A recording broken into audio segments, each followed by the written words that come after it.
I'm not gonna lie, the 2D Mario games I used to play as a kid in the 90s frustrated me so much, they've left a bad taste in my mouth ever since. Now, I've always been one to pick up the 3D Mario games instead, like Mario 64 and specifically Mario Sunshine. Now, don't get me wrong, I love platformers, but I always turn to 2D Metroid games over Mario. When Wonder was announced, I didn't even publish my video of my direct reactions because I really wasn't that fussed about Wonder. But after that Wonder Direct, my opinion started to change because I just thought it looked amazing. Now, fast forward to today, I'm 5 hours in and everything has changed. I'm addicted to it. The visuals, the music, the level designs, the new enemies, how the game controls, everything is just ticking all the right boxes for me. Now, the first thing I noticed starting the game in handheld mode on the OLED was just how vibrant and crisp the game looked and just how perfect it was for a handheld experience. And that fully transferred over when in docked mode too. And after a tiny cutscene to set the story, you're pretty much straight into the first level.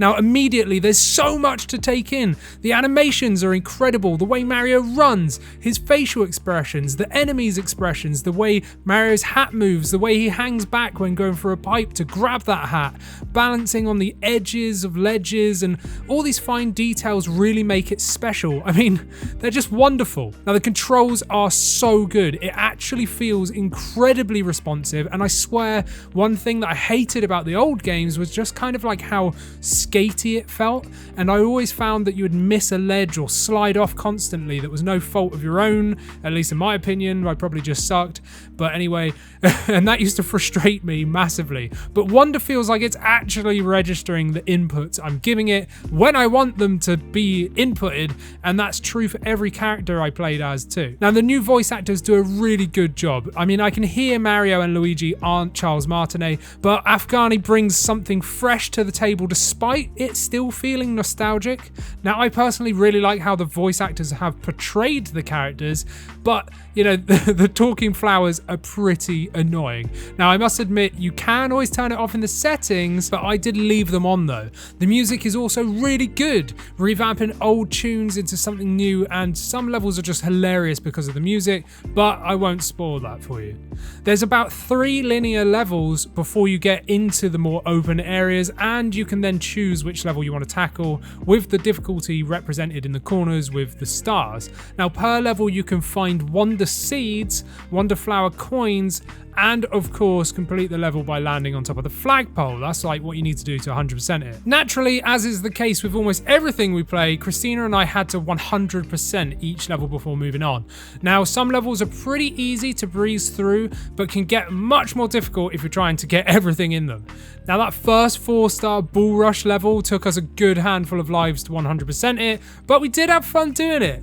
And I mean, I say we, Christina did it for me because she's just ace at these games. She even 100%ed Mario 3D World for me every time I got stuck. Now, badges are equipable items that you unlock throughout the game, and basically it gives you like a perk of some kind, whether that's like an underwater boost, crazy Sonic shoes, or Mario's floaty cap.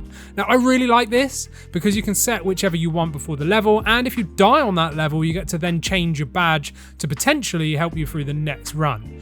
Now, I've not tried online mode yet, but I have been playing 2-player local co-op with Christina, and it's incredibly fun, but it definitely makes it more difficult because there's always someone trying to hang back or someone else trying to press on and then ultimately gets the other killed. So we did end up just going 1-player mode and then taking it in turns after a while. I also like that there's so many characters to play, and that Yoshi and Nabbit are easy mode for those with kids that want to experience the game without rage quitting. So basically, this is what I needed as a kid when I played those old 2D Mario games.